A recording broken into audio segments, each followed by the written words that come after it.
nuyu nañ leen mbokk internet Voix du Sud mbégte ak contentement la ñu amaat janowaat ak yéen ci biir Voix du Sud rawatina ci seen émission bu bees bi ñu tuddee coin de l'excellence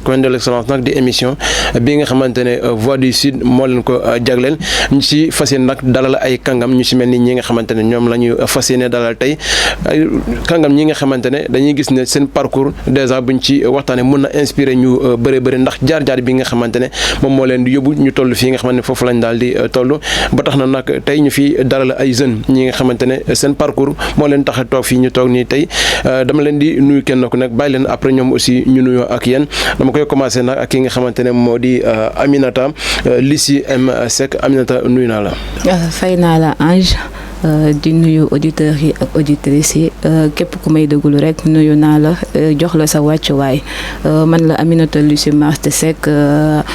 nekkoon candidate au conseil consultatif des jeunes du Sénégal. ginnaaw Aminata nag keneen ki nga xamante ne moom lay nuyu di koy dalal jàmm ci Voix du Sud mooy di Babacar Ba Babacar yow aussi maa ngi lay nuyu. salaamaaleykum Ange maa ngi nuyu di nuyu sa caméraman yi moi je m'appelle Babacar Daba. nekkoon candidat ci conseil consultatif de la jeunesse ñu remporté élection yi récemment mun naa wax ni actuellement ñooy président daal donc maa ngi nuyu ñëpp ñi toog di ñuy seetaan ñi ñuy déglu moo xam ci biir activité yëpp di leen wax ne asalaamaaleykum wa rahmatullah. donc ginnaaw bu ñu nuyoo ngeen gën a xamlante ne ak yéen dañuy ànd dem seetaan lii nga xamante ne moo di portrait ñi suñu confrère daal di def ki nga xamante ne moo di Seydou ak Aïssa ñoom ñoo ko def si ñoom dañ koy commencé ak ki nga xamante ne moo di Aminata bu ñu ci noppee ñëw ci Babacar. Porteuse de plusieurs casquettes à la fois, coach, admin, entrepreneuse, militante et secrétaire de mutuelle, Aminata Lucie Marthe Seck, âgée de 34 ans, originaire de Ziguinchor dans le quartier Kandé-Baneto, cette brave dame possède une qualité rare qui éveille la nouvelle génération. Diplômée en management du sport à l'INSEPS, elle passe du terrain à l'administration. Assistante au service départemental des sports en 2017, agente au CEDEPS et aujourd'hui déléguée régionale de la Ligue de football de Ziguinchor. Son combat consiste à structurer, à former et rassembler. Elle incarne une génération polyvalente, compétente et ancrée dans son territoire. Son credo, le sport comme école de la vie et l'engagement comme devoir. Elle dépose sa candidature au Conseil consultatif des jeunes ce 10 mai pour défendre la voix de la jeunesse en affirmant « Votre voix compte. Ensemble, bâtissons notre avenir ». Babacar Ba, un parcours entre la santé, l'engagement et la communauté. Né le 27 août 1995 à Ziguinchor, Babacar Ba a grandi avec une idée simple, apprendre pour servir. Son parcours scolaire commence à l'école Sœur Elisabeth Bidot, où il décroche son CFE en 2006 et 2007. Il poursuit au CEM Kandé Alassane et obtient son BFM en 2011-2012. La persévérance le conduit ensuite au lycée Niabo Bassène en 2018-2019. Il décroche son baccalauréat. Babacar ne s'arrête pas là. De 2020 à 2023, il suit une formation d'infirmerie d'État à l'Institut Elite Santé de Dakar. En parallèle, il renforce ses compétences avec des attestations en informatique, en communication et en gestion de santé. Aujourd'hui, Babacar se définit par 3 mots: sport, santé publique, sensibilisation communautaire et culturelle. Il intervient sur le terrain pour informer, prévenir et accompagner. Polyglotte, il s'exprime en français, en anglais et en wolof. Une ouverture qui lui permet de toucher tous les publics du quartier à la ville. Babacar Ba, c'est l'histoire d'un jeune Ziguinchorois qui transforme chaque diplôme en outil de service. donc muy noonu je pense que déglu ngeen bu baax a baax li nga xamante ne moo di jaar suñu invité ginnaaw loolu nag dañuy xuus ci li nga xamante ne moo di waxtaan bi ñu commencé ko par ki nga xamante ne moo di Aminata honneur aux dames Aminata yow la ñuy njëkk a jagleel première question bi nan la mbir yi di demee. boo ma laajee ci loolu dinaa sawar trop pour tontu la ko parce que aussi tamit il faut mettre au parfum la population pour ñu xam nan la vote yi jaaree ak nan la demee donc aussi ñu leerlu leen que ni ñun ñoo porté suñu candidature kii di conseil consultatif de la jeunesse wax ni tu es porté par une association moom moo lay mandaté donc ñun ñoo jël suñu volonté nekk candidat ci kaw loolu la benn association di ASC Cité Goumène mu porter suñu candidature accompagner ñu et de passage ñu ngi remercier waa ASC Cité Goumène ci acte bu ñu def di remercier aussi tamit ñëpp ñi nga xamante ne ñooñu accompagner woon suñu directeur technique yi Salif Sané Asmiou Badji di remercier aussi tamit Sakho moom aussi tamit il s'est donné à fond di remercier ñëpp ñi nga xamante ne ñëw nañu jox ñu seeni voix votel ñu ba ñu mën a toll tey pour ne président ak présidente donc campagne yi aussi tamit c'était facile parce que pour vote pour nga mën a vote campagne bi c'était facile. waaw pour nga mën a c'était facile mën naa ne c'est facile et pas facile waaw y avait trop de stress aussi tamit te pour nga mën a voter aussi tamit il faut que nga am récépissé benn association bi nga xamante ne mooy mandater des jeunes qui vont voter pour vous. Donc liggéey nañ ci lu bëri des jours et des nuits à travailler sur ça à mener notre campagne pour arriver à notre terme. dañu nekkoon ay jeunes yi nga xamante ne dañu postulé woon ci suñu candidature mooy ci élection yi. Donc bu ñu postulé suñu candidature moo am benn ASC bi nga xamante ne moo porté volontaire pour jàppale nu mooy ASC Cité Goumène ñu leen di remercier au passage ci kaw loolu ñu am suñu directeur de campagne mooy Salif Sané ak Assimou Badji le président de la zone 1A kii mooy le président de la zone 1C Salif Sané ci kaw loolu dem seeti association yi sportive yi moo xam ni ASC yi dem toog waxtaan ak ñoom wax leen li nga xamante ne mooy suñu pas-pas suñu bëgg-bëgg ci jeunesse bi comme ñoo bokk liggéey bi tous les présidents zone woo nañ leen téléphone waxtaan ak ñoom ku ci nekk ñu xool ñu mën a jàppee ci combat bi ñoom tam def nañu seen jéego def nañ seen effort mais néanmoins ñu wàcc nañ ci sur le terrain kon damay wax ni dañuy gërëm le président Salif Sané soit tey bu amutoon oto moyen de transport dañ doon sonn parce que tey da nga gis ay association yi nga xamante ne déjà dañuy nekk ci benn quartier xam nga doo xam sa fu ñu nekk des fois bii dee nekk fii bii 50 mètres 100 mètres xam nga war a daw noonu yëpp day xaw a mais dafa laaj moyen de transport surtout ñi nga xam ne ñi ngi dem ba ay Djibok ay Kandialang ay Périzag war a daw ci Ziguinchor bi yëpp donc côté boobu noonu affaire yi yomboon na ci ñun quoi mën naa wax ni kon tey tâche boobu noonu facilité boobu bu amutoon kon ci coono la ñuy nekk. maanaam da ngeen amoon ay oto moo tax. voilà c'est ça pour campagne waaw am nañu directeur de campagne bu solide quoi. bu sawar xam nga bu mën communiquer en fait nekkoon sur le terrain ak ñun depuis 8h ba 15h dem toog waxtaan ak ñoom des fois nga dem ci ay ASC wax leen sa projet wax leen loo bëgg ñu ne la il faut ñu gis candidat bi mu jàpp candidat bi indi ko xam nga toog waxtaan ak ñoom gars yi jox nu récépissé ñu jógunu nii rek comme ñu jàpp ne benn association la da ngay ñëw nii rek xam nga ñu ne bàyyi ñu porté ko non mais dafa am li nga xam dañ ko teg sur table moom maanaam ñu bokk gis-gis bokk xalaat ñu ne lii de mun nañ ko porté ci kaw loolu ñu ànd dem ci loolu gis ASC yëpp association yi moo xam ne handicapé yi tout bàyyi nu kenn yemuñu si côté sport dem gis leen mais avant loolu tam aussi amoon ay ASC yi nga xamante ne amoon nañ ay candidats dañ ko proposé woon mais bu ñu demee def nañu audition parce que boo xoolee suñu directeur de campagne yi jàpp nañu comme ñu ñoo bokk liggéey bi ñoo bokk lépp dañuy xool le meilleur profil pour jël ko bu jàpp naa ne est-ce que mot nañu au nombre de 8 comme ça bu ñu demee def audition après yàlla def ñu ñaar ñi génn. audition kan moo def audition bi. audition bi Salif le président de la zone 1C Salif Sané et le président de la zone 1A. ñoo dajale candidat yëpp auditionné la. non benn lañ doon def quoi. non maanaam yéen góor comme jigéen. am na si ñi nga xamante ne bu ñu defee audition bi ba pare ñeneen ñi comme am nañu volonté am nañu passeport jàpp nañu mënoon nañu gagner élection yi dañuy demaloon seen bopp. yow ak Aminata nan ngeen retrouver yéen a bokk koñ bi ngeen dëkk. wala da ngeen bokk wala da ngeen oui mën naa ne waaw man j'habite à Tilène complémentaire près du camp militaire moom mi dëkk booru Tilène. waaw Baneto quoi mu ngi dëkk côté boobu. nan ngeen xamante donc ba bokk li nga xamante ne moo di. en fait yàgg nañu xamante ci mouvance nawetaan bi mais peut-être amunoon boobu affinité minante wu noonu yooyu minante xëy na lii moo ñu boole quoi après néanmoins xam nga zone yi bokkul man maa ngi zone 1C maay président commission sport zone 1C le président c'est Salif Sané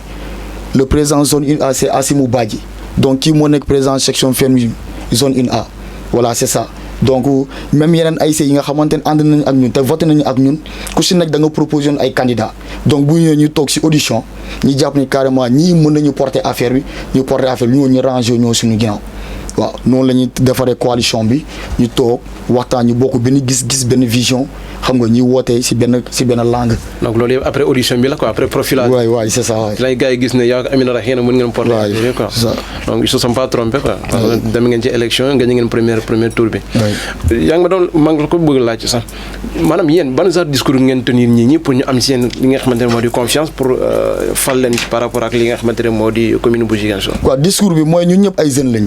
ñun ci si dëkk bi lañ dëkk fi lañ juddoo fi lañ yaroo fi lañ màggee lu xew si dëkk bi yow xam nañ ko lu jeunesse yu bëgg xam nañ ko ci mouvement nawetaan bi lañ nekk wàllum sport lu jeunesse yu bëgg xam nañ ko si côté éducation santé partout xam nañ ko donc loolu la ñuy yóbbu toog waxtaan si pàcc par pàcc gis ni carrément ñii mun nañu doxal lii ñeen ak xaar ñu jóg ànd ak ñoom ku si nekk xam nga ay si nga porté sa mandataire mu ñëw dimbali nu jàppale nu ñu gagné affaire bi. Aminata yow mi doon wax ne campagne bi c'était un peu facile en tant que jigéen nga porté pour diriger lii nga xamante ne moo di conseil consultatif des jeunes du Sénégal ba doon dem sur le terrain ngay dem di daje ak ñi lan moo nekkoon ton discours de campagne bi nga xamante ne moom moo doon jiital ci waxtaan ak ñi nga xamante ne ñoom ngeen doon dajal ba ñu def leen confiance fal leen. bon comme na ko sama binom waxee Babou dañuy yëngu ci ay mouvement sportif avec les jeunes donc bu ma nee c'est facile parce que les jeunes nous connaissent xam nañu yàgg nañu liggéey ak ñoom yàgg nañ leen déglu yàgg nañ leen accompagner donc pour faire campagne avec ñoom wàcc sur le terrain si je dis que c'est facile et d'une part c'est pas facile parce que aussi tamit wax neexul et convaincre la personne n'est pas facile mais c'est juste que liggéey nañu ak ñoom et nous aussi on est des jeunes xam nañu lu ñuy dund xam nañu jeunesse bi lu muy dund donc boo waxtaanee ak ñoom déglu leen se mettre à leur place lu ñu wax nga d'accord ci nga ànd ak ñoom trouver une solution waxtaan ak ñoom je pense que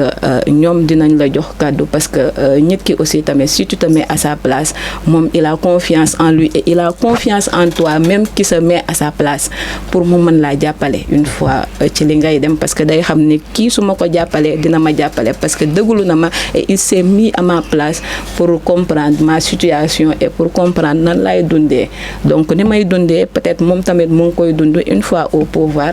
dina porter sama voix. campagne nan la doon demee dafa mel ni comme politicien na ngeen campagne sonorisée la wala directeur moom moo leen jox oto ngeen yëg si ndax non du campagne sonorisée c'est juste mooy jël na oto mu mettre nu à notre dispositif ba pare boo ko neexoo mënoon na toog këram mais dafa wàcc sur le terrain ñoo accompagner nu pour xam ni carrément ñun ay rakam lañu waaw c'est ça mu jàppale ñu ci côté yëpp. waaw météo na nekk quoi c'était très difficile nekk day woote ba ligne bi jeex waaw ba crédit bi jeex loolu yëpp waxtaan parce que des fois ay say itam aussi c'était pas facile quoi nga ñëw waxtaan ak ñoom ni rek ñu jolle sa récépissé ñu mandaté ay nit il faut nga am looy teg lu dëgër lu sûr li nga xam ne des fois dañ la ñoom tam aussi dafa am li nga xamante ne dañ la koy wax comme promesse quoi tey boo gagné bëgg nañ lii ak laa voilà c'est ça voilà donc soo boo nekkee nitu kaddu nga nekk ki nga xam ku dëggu rek je pense que tey jii dinañ la wóolu donc je pense que ñun si langue boobu lañ doon waxee non seulement tam aussi ñi ñu doon accompagner suñu directeur de campagne yi je pense que tam aussi waaw noonu lañ ko defee quoi. alors def nañu première phase bi maanaam premier tour ci élection yi loolu lañ ko mën a waxee. maanaam def nañu premier tour bi léegi mu des deuxième tour bi nga xamante ne moom mooy jëm niveau régional wala départemental comme que gañ ngeen déjà premier tour bi nan ngeen fas yéene taxaw pour battre encore campagne jëm ci li nga xamante ne moo di. waaw pour l'instant ñun dañuy jéem a focaliser wu si commune bi daal comme loolu après la.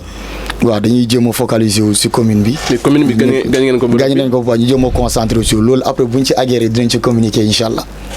waaw da ngeen bañ gars yi jël seen programme yi. non du loolu sax c'est ça quoi incha allah xam nga rek comme dañuy nekk ak ay nit am ay directeur de campagne tam aussi ñu ay xale lañu quoi. donc balaa ñuy ñëw dañuy préparer si côté yëpp waaw ñun jógunu nii rek xam nga lu ñëw suñu bopp suñu xel ñi wax ko dañu am ay nit yi nga xamante ne màcc nañ ci xam-xam. dañuy toog waxtaan ak ñoom voilà c'est ça waaw loolu la. alors Aminata mu ngi doon wax sànq léegi nii boo leen demee dafay am ay promesses wala gars yi aussi dañ leen di laaj en contrepartie bu ñu leen jàppalee boo leen gagné lan ngeen ñu mën a defal ci échange yooyu noonu yéen lan ngeen promettre ak ñoom lan lañ doon laajte parce que loolu aussi foog ñu xam exactement mbir mi échange bi nan la doon demee. Bon, après tout, damay ne conseil consultatif des jeunes du Sénégal bénévolat la amul xaalis, on est là pour la voix de la jeunesse. amul xaalis. Fayuñu kenn amul salaire. On est là pour accompagner la jeunesse. On est là pour écouter la jeunesse. Parce que dañoo bëgg benn jeunesse bu engagée, bu déterminée, benn jeunesse bi nga xam ne day nekk suba acteur du développement de la commune de Ziguinchor. Donc on a constaté aussi tamit que les jeunesses am na une partie des jeunes yi nga xamante ne ils sont pas bien informés, xamuñu nan la ñuy jaar pour ñu am ay information yi nga xam ne mën na leen avancer loo ci wàllum emploi, ci wàllum entrepreneuriat, ci wàllum prise de décision, prise de parole, ci ay mouvement nawetaan, mouvement sportif, culturel et social. Donc loolu boo toogee waxtaan ci ak ñoom ne leen ñun dinañ fi nekk, dinañ leen taxawu te dinañ leen informer, dinañ leen accompagner. Je pense que loolu aussi tamit dal na xel kooko waxal nga xam ne dafa toog mu nekk quelqu'un bi nga xam ne xamul fan lay taxaw wala xamul fan lay jaar pour def lii ak lii te bëgg na ko, mu am ku ñëw envers lui ne ko lii ak lii bu subaayee bu amee ñun dinañ fi nekk pour yéen, ñun dinañ leen taxawu, ñun dinañ leen informer, mais aussi tamit dinañ leen accompagner, dinañ leen déglu te dinañ leen wax naka ak nan ngeen di jaaree pour def ay formation pour ci côté emploi, ci côté sport, ci côté éducation, ci côté culture, affaire yooyu. Je pense que kooku dina la jox nopp te dina la déglu te dina bàyyi xel ci yow. Alors Babacar, benn phase jàll na ñu nar a encore jëmaat ci une deuxième phase bi nga xamante ne boobu aussi dafay laaj taxawaay dafay laaj aussi ngeen gën a dëgëral li nga xamante ne moo di communication bi. Nan ngeen waajalee phase bi nga xamante ne ci la ñu war a jëm. waaw comme d'habitude je pense que ñun pare nañ ci côté yëpp côté communication bi, côté bi yëpp jaar na yoon daal. Comme nu mu la ko waxee rek, comme ñi ngi jàll ci beneen étape encore au niveau départemental, buñ ci tollee rek dinañ ñëwaat fii ñëw communication. Non dañoo bëgg rek nga may ñu tur xam nga dañ la parce que tout simplement confiance xam nga war na am relation de confiance, parce que boo gisee ñu fal leen ci premier tour bi c'est parce que les gens ont eu confiance en vous moo tax ñu fal leen. Donc phase bi nga xamante ne ci la ñuy jëm aussi il faut que ñi xam ne ñii nga xamante ne fal nañ leen nar a jëmaat ci beneen phase lii ak lii mooy doon li nga xamante ne moo di seen taxawaay nga ñamal ñu si tuuti rek lu koy du secret. waaye du secret du crime tam aussi. suñ ko waxee mais comme nu mu la ko waxee rek je préfère xam rek. waaw wax nga ma kii ko waaw. par exemple xam nga man je suis jeune comme vous te suba su ma naree voté damay mën a xam ne kii boo gisee su ma ko naree voté parce que lii ak lii la fu côté boobu nu lay waxee quoi. nga wax ñu ban maanaam est-ce que di ngeen gën a renforcer seen staff technique bi, est-ce que dina am yeneen moyens yi nga xamante ne soxla ngeen ko pour mën a jàll ci li nga xam ne moo di seconde phase, parce que yéen a ngi doon wax ne des fois c'est pas facile jël say moyens du koy dugal ci li nga xamante ne moo di, parce que bu loolu ñoom Salif xëy na doo leen am moyens yi nga xamante moom ngeen di campagne foofu lay waxee quoi. ok moi je pense que côté boobu noonu dañuy renforcer nañ ko ba pare quoi, parce que ñun avant ñuy dugg ci élection bi préparer nañ yëpp jóguñu rek tel dem. Je pense que ñun bokk nañ ci ñu mujj déclarer seen candidature te pourtant ay candidats lañ bokk nañ ci ñu mujj déclarer seen candidature. Am na nga xam déclarer na seen candidat ay 1 mois ñun je pense que ay 5 jours avant élection la ñuy déclarer suñu candidature ñoo def résultat bu mel ni kon balaa ñuy dugg ci loolu ñu préparer nañ terrain bi yëpp ba pare ci aspect bu nekk côté bu nekk. miné nañ ko ba pare je pense que loolu jarul sañu si discuter quoi, loolu ndaw la suñu. Alors Aminata, ndax soxla ngeen ay moyens wala soxla ngeen renforcer li nga xam ne moo di seen capacité wala yow tamit Babacar lu mu wax rek mooy li nga jàpp ndax yéen pare ngeen ci côté yëpp. Bon pour wax élection bi ñëw mën naa ne dinañ ci bokk te képp kuy jeune wala nga nekk ci commune bi war nga mën a xam ne dinañ ci bokk mais lu ci kanam raw li bët. Peut-être duñ ci xuus lu bëri actuellement gagné nañu commune bi nañu focus pour jeunesse bi mu sentir ñu bu ñu sentiree peut-être fu ñuy dem dina neex mais buñ ñu sentirul taxawuluñu suñu programme nekk ak ñoom peut-être fee dina compliqué mais dañoo bëgg actuellement comme gagné nañu commune bi focus ci commune bi ñu liggéey ak jeunesse bi sentir ñu. Alors xam naa lu ñuy cëral ci waxtu lu ci des bëreetul ginnaaw bi élection yi amee am na coob yi nga xamante ne judd nañ ci ginnaaw am na sax ñu jàpp ne ñeneen ñi maanaam seen candidature yi ay politiciens ñoo ko porté ba ñenn sax di koy lëkkale ak li nga xam ne moo di ay parti politique yi wala coalition politique yi nga xam ne ñoom ñoo nekk ci Sénégal yéen aussi ginnaaw bi ngeen gagné gis nañu ay politiciens yu mag yi nga xamante ne ci seen page Facebook yi ci seen yeneen page yi partagé nañ li nga xamante ne moo di résultat yi ndax loolu aussi am na ñu nekk seen ginnaaw ñu leen gemb. Non, je pense que affaire bi du politique quoi. Donc am na ci ay éléments coalition boo xoolee am na ñi nga xam dañu bokk ci ay parti politique. Donc normal monsieur le maire xam nga bu ñu publier mu féliciter ñu encourager wu non seulement dañuy liggéey ak moom parce que tey jeunesse bi la ñuy représenter donc man jàpp naa ni loolu du li nga xamante ne lu ñuy war a fësale ci réseaux sociaux ba gars yi jàpp war koo politiser daal waaw xam nga jeunesse bi. dafa leen jàppale ci moyen.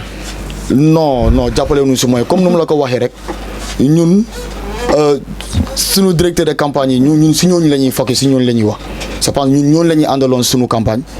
ñooñu la ñuy déglu ñooñu la ñuy waxal si tànk yooyu noonu la ñuy dox mais à part ñooñu ak kuréel bi nga xamante ne moom la ñuy liggéey du ma citer ay tur amul benn politicien bi nga xamante ne liggéey nañu ak moom wala jox nañu ay moyens de déplacement wala woo nañu téléphone pour nañu lii ak lii wala mu woonu di félicité wu amul. sincèrement loolu moom dañuy wax dëgg rek quoi. waaw. Aminata yow du ñàkk yëg nga li nga xam ne moo di coow li lan nga ñu ci mën a wax am na ñenn ñoo xamante ne ñoo leen gëmb wala yéen a demal seen bopp comme ni ngeen ko waxee parce que coow li moom bëri na. Tout d'abord duma tay di ko wax mook conseil consultatif des jeunes du Sénégal du politique ñun ay candidats yi nga xam ne on est là pour servir la jeunesse. nekkuñu di politique defuñu politique et amul benn politicien bu ñu taxawu te aussi kii di conseil consultatif de la jeunesse ñu ne la association moo lay porter dans les associations ñaata personnes moo fa nekk et ces personnes am nañu ay partis politiques différents mais association la benn association bi nga xamante ne il est apolitique dans leur groupe WhatsApp sax dañuy ne carrément kenn du fi wax politique nañu wax ci intérêt suñu association intérêt jeunes yi intérêt mouvement bi donc loolu buñ ko boolee ci conseil consultatif de la jeunesse ça veut tout dire ça veut dire que ni politique nekku fa mais on est là pour la jeunesse et je pense que ñun suñu focus mooy la jeunesse amuñu benn takkuñu dara laaluñu takkuñu ci mbirum politique. wax dëgg fa yàlla laaluñu takkuñu ci mbirum politique. ak jeunes sans distinction la jeunesse sans distinction on travaille avec la jeunesse et aussi tamit ñu fàttali aussi jeunesse bi que la victoire c'est pas Babacar et Lucie la victoire c'est la jeunesse la commune de Ziguinchor oo nañu jeunesse bi yëpp ñëw jege ñu liggéey ak ñun parce que bu ñu booloo ñu liggéey dinañu am développement bi nga xam ne moom la ñu bëggal suñu commune mais dinañu am li nga xamante ne moom la ñu bëggal jeunesse bi donc fii benn politique amu fi. alors jongante bii di ñëw yéen ak ñeneen ñi koy jongante yéen ak waa yeneen communes yi wala yeneen département yi. waaw yeneen département yi la quoi mooy Niassia Boutoupa Camaracounda Adéane Niaguis et Enampor si je ne me trompe pas je pense que jongante boobu la ñun ñooñu la quoi. ah ok boobu encore ci biir Ziguinchor man damaa yaakaar ne yéen a ko waa Bignona yéen ay jongante. non boobu noonu suñu biir la quoi ñun département bi quoi. yéen gën a góor leen Ziguinchor ba léegi. génn ba tey. ok yéen commune bu Ziguinchor ak yenn communes yi quoi. waaw yéen ay jongante. waaw ñooy jongante suñu biir après boobu noonu ki si gagné moom mooy dem. au niveau régional incha allah. ah ok kon élection la boo xamante ne il faut parcours de combattant. alors ma bàyyi la bu fekkee ne am na loo xamante ne laajoo ma leen ko te ngeen bëgg kaa yokk ci waxtaan bi ma bàyyi Aminata mu àddu si laata may ñëw ci Babacar leneen loo xamante ne xëy na bëgg nga kaa yokk. encore di ñaaxaat jeunesse bi ñu jege suñu ñu ñëw ñun dinañu wàcc sur le terrain fekki leen waxtaan ak ñoom mais ñoom tam nañ ñu jege si te xam ni comme ni ma koy waxee du ma présidente du président ñun ñëpp ay président la ñun ñëpp ñoo gagné c'est la jeunesse qui a gagné donc na jeunesse bi taxaw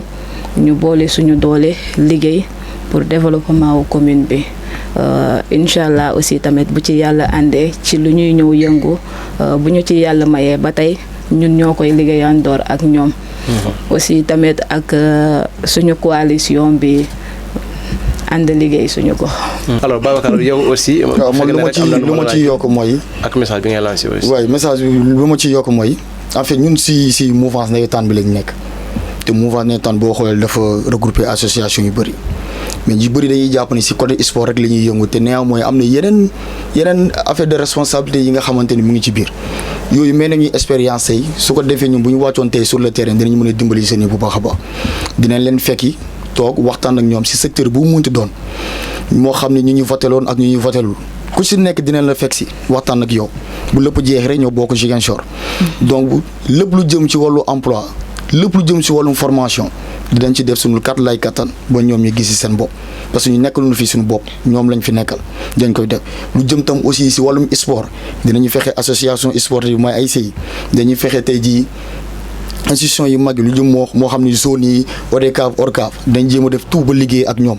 fexe école de football yi club yi associé la ñoom ñëpp ñu xool nu ñuy def ba liggéey ak ñoom ku si nekk nga gis sa bopp parce que ñoom ñi taskatu xibaar yi moom li moo leen ci seen programme non yeneen ñun ñoo far quoi en plus damay wax tam aussi si wàllum côté sensibilisation côté santé tam aussi parce que tey du ñuy focaliser wu rek ci côté liggéey xëy wi dem kii yi mais si côté santé bi il faut ñu sensibiliser xale yi si wàllu mooy hépatite B xam nga ay fièvre jaune paludisme yooyu yëpp ñu def ay kii ñu xool na la ñuy waxtaan ak ñoom surtout mu de am na benn sensibilisation bi nga xamante ne dinañ ci focus bu baax a baax moom maanaam consommation mooy drogue bu xale jigéen yi di utiliser parce que tey mi ngi ravagé te dafa li nga xamante ne lu ñu war a waxtaane la surtout jigéen yi nga xamante ne âgé de 18 ans à 35 ans moom maanaam benn genre xeetu drogue bi nga xam ne dañ koy utiliser seen suufu kanam ñu koy wooyee tababa ak góoroo moom maanaam loolu mu ngi ravagé si xale yi bu baax a baax te dafa laaj sensibilisation toog waxtaan ak ñoom ñi xam lan mooy conséquences yi parce que boo demee tey ci hôpital yi ñu ñuy nekk foofu na ñun xam nañ bu baax a baax tey lu ñuy jànkontré ay infection urinaire ak yeneen kon donc yaakaar naa si secteur bu nekk war nañ fa mën a gëstu job ak ñoom même donte si coalition bi sax am na ñi nga xamante seen xel màcc na ci wàllum culture